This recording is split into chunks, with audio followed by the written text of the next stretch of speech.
Welcome to RPMG. Thank you guys for coming. What I want to talk about is forms. It is so important, especially now with these new law changes, that you guys are using the correct forms. I'm not an attorney, and sometimes I pretend to play one on TV, but I do have two attorneys up here that would very much agree, I'm sure by the nod of their head, that you should be using either multifamily forms or Oregon Rental Housing Association forms. Yes, there are other forms available. If you would like to manage your investment or manage investments for other people as a licensed real estate professional, you should be using the correct forms. On the bottom, your forms that you give should have this warning notice on them. If your forms do not have this warning notice, again, you are using the wrong forms, and if you were to evict somebody for a reason that you thought and you're not using the right form, you could totally lose in court. Please get updated forms. I wanted to talk about a couple of definitions that are used in the ORS 90 as well as in Senate Bill 608 that I think are stuck in our heads, maybe not correctly. They weren't stuck in my head correctly until recently, and then a light bulb went off and I had an aha moment. So I want to share that with you. So when we talk about tenancy, I always thought about the tenant, and a tenancy would be the tenants or a group of tenants, but that's wrong. Tenancy is a term. When you're reading your ORS 90 or your Senate Bill 608 and you read that word, you need to think of it as what is the term or the length of my contract. Which a term of the agreement would be month to month, fixed term or a lease, or a week to week tenancy. And occupancy is who has been in the unit and for what length of time.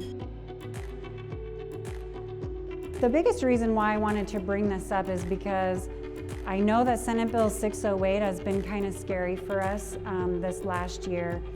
But I think once I had these two definitions of tenancy and occupancy and put them in my brain the right way and went back through and read the new law and the ordinance, I really saw the law for what it was. I also went a step further and talked to Jim Straub. You guys know Jim Straub. He owns Acorn Property Management. He also helped the legislature make this law, and just made sure I was in an understanding of what the law was made for and why it was made. And really, once you have these terms and you think about it a little bit differently, the law really was made so that naughty landlords would have a harder time being naughty. If you are being fair and kind and using good business practices, this law isn't going to affect you that much. But we do need to understand what our thinking is in order to make it work for us. When we talk about some of the changes that have been made recently, especially to 90.427, which is the termination of periodic tenancies and landlord remedies for tenant holdover. As used in this section, first year of occupancy includes all periods in which any of the tenants has resided in the dwelling unit for 1 year or less. So the word any is what relates to us mostly today when we're talking about roommates and how we can use this new rule or law to our advantage sometimes, or sometimes the tenant's advantage, however you want to say it, but always using it as an advantage that is fair and kind for all parties involved.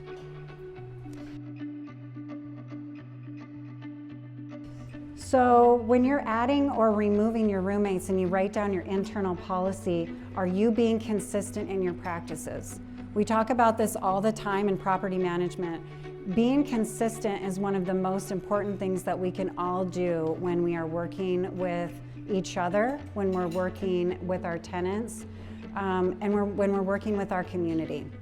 I put down our internal roommate policy just so that you guys could see, and if you didn't have one, you could get a starting point. So a 5-bedroom unit, we would allow roommate changes, but 3 original tenants must stay on the agreement. A 3 and a 4-bedroom unit, 2 original tenants must stay on the agreement, and in a 1 and 2 bedroom unit, 1 or more original tenants must stay on the agreement. So those are the guidelines that we use. That's our policy. I'm not telling you what you're supposed to do. All I'm doing is giving you insight on what we have found is our best practices and written it down for you so that you can take it back to whatever you do and see if you're missing any steps or need any other steps to add to your process. Is there anything that anybody would like to discuss or have questions about in regards to roommates in general before we leave for the day? Yes. Yeah. So the question is you have a tenant that is leaving and you go and do the inspection, so you're on step 2 and there is substantial damage and they blame it on the outgoing tenant. So again, you are the landlord, so you need to decide where this fits in your policy. So where it fits in my policy is I, at this time, am not going to approve any roommate switches, and the damage does need to be fixed and paid for immediately. That's what we would do. Do you have a question? I do. If you have roommates where they're not getting along and both parties decide. That's a great question. That's in your packet. So, say it's usually, I shouldn't say usually, but in my experience, usually somebody brought a fox into the hen house and somebody got upset. So as a landlord, I do not get involved in roommate disputes. There are things that you can help them with. Obviously, sometimes you can sit them down and see, allow them an opportunity or a space to get out their frustration. Sometimes that's all people need in order to move forward. But on here, the OSU ombuds, that is what they do, is free roommate mediation services for OSU students. So typically they could get it figured out at mediation. If they are an OSU student, they have access to ombuds. They also have access to student legal services, which is NOAA. But I have heard that, roommate issues between roommates are a larger issue than maybe tenants and landlords can be sometimes, exactly what you're talking about. Okay, you guys, it's 1 o'clock, so we are gonna get out of here, but thank you very much for coming. Thank you always for participating. Thank you, Noah and Rance, for spending your time with us today. Good day.